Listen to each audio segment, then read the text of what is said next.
মাঝরাতে কলকাতা বিমানবন্দর উড়িয়ে দেবার হুমকি ফোনে চাঞ্চল্য ছড়ালো। লালবাজার কন্ট্রোল রুমে এই হুমকি ফোনটি আসে।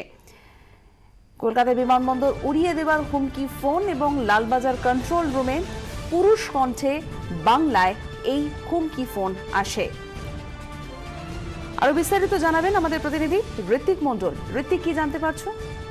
গতকাল রাত 1:20 নাগাদ কলকাতা পুলিশের সদর দপ্তর লালবাজারে ফোন আসে এবং তাতে জানানো হয় যে হুমকি ফোন ছিল সেটা, এবং তাতে বলা হয় যে কাল রাত্রেই দমদম বিমানবন্দরে বিস্ফোরণ ঘটনা হবে, হামলা হতে পারে এমন হুমকি দেওয়া হয়। এবং তড়িঘড়ি কলকাতা পুলিশ থেকে সেটা রাজ্য সচিবালয় অর্থাৎ নবান্নে জানানো হয় এবং নবান্ন থেকে খবর পৌঁছয় এনএসসিবিআই এয়ারপোর্টে, এনএসসিবিআই থানায়, এবং সেখান থেকে সিআইএসএফ খবর পায় এবং সিআইএসএফ কে বলা হয় যে নিরাপত্তা বাড়ানোর জন্য। এবং কাল রাত থেকেই কিন্তু দমদম বিমানবন্দরের কার্যত কোনায় কোনায় তল্লাশি চলছে এবং যে প্যাসেঞ্জাররা আসছেন তাদের লাগেজ চেকিং এ সিকিউরিটি বাড়ানো হয়েছে। সেই সঙ্গে বিমানবন্দরের প্রত্যেকটি জায়গায় তল্লাশি চলছে, যদিও এখনো পর্যন্ত সন্দেহজনক কিছু পাওয়া যায়নি সঞ্চিতা।